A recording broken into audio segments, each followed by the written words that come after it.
এত সুন্দর করে জান্নাত আল্লাহ পাক রব্বুল আলামিন তৈরি করেছেন।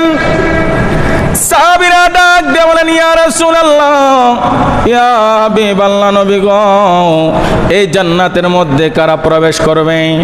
এই কথাটা আল্লাহ পাক রব্বুল আলামিন কুরআনুল কারীমের মধ্যে উল্লেখ করেছেন।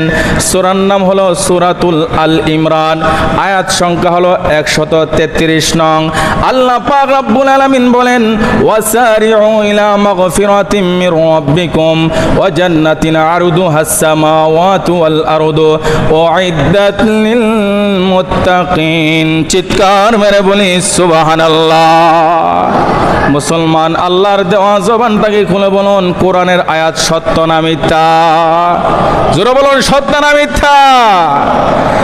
আল্লাহ বলেন, যালিকাল কিতাবু লা রাইবা ফীহি হুদাল লিল মুত্তাকিন।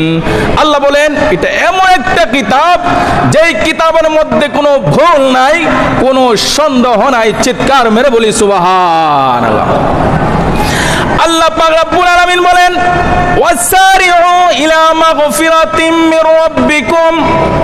আল্লাহ বলেন, হে মানুষেরা, তোমরা আমি রবের ক্ষমার দিকে অগ্রসর হও এবং জান্নাতের দিকে অগ্রসর হও।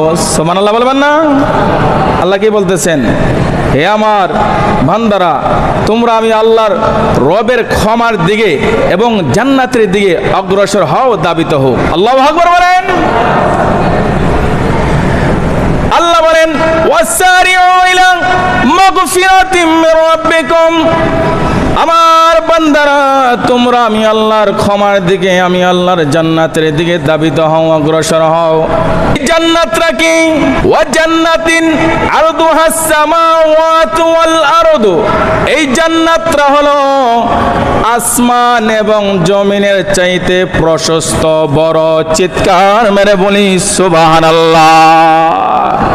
জান্নাতটা আসমান এবং জমিনের চাইতেও প্রশস্ত, বড়। আল্লাহু আকবার বলবেন না? এবার আল্লাহকে যদি প্রশ্ন করা হয়, মাওলা গো, এই জান্নাতটা কাদের জন্য তৈরি করেছেন? আল্লাহ পাক রব্বুল আলামিন উত্তর দিচ্ছেন। আল্লাহ পাক রব্বুল আলামিন বলেন, উইদ্দাত লিল মুত্তাকিন। আমি আল্লাহ পাক রব্বুল আলামিন জান্নাত তৈরি করেছি মুত্তাকিদের জন্য। চিৎকার মেরে বলি সুবহানাল্লাহ। মুসলমান, আমি আপনাদের কাছ থেকে জানতে চাই, আল্লাহর দেওয়া জবানটাকে খুলে বলুন, আমরা মুত্তাকি হইতে চাই কি চাই না? জোরে বলুন, চাই কি চাই না? তাকওয়াবান হওয়া লাগবে। মুত্তাকি, তাকওয়াবান যারা আল্লাহকে ভয় করে, তাদের জন্য আল্লাহ পাক রব্বুল আলামিন জান্নাত তৈরি করে রেখেছেন। একটু চিৎকার মেরে বলি সুবহানাল্লাহ। এবার প্রশ্ন করি, মুসলমান, জবানটাকে খুলে উত্তর দিবেন, যারা আল্লাহকে ভয় করে তারা কি নামাজ ছাড়তে পারে? কথা বলেন, ছাড়তে পারে?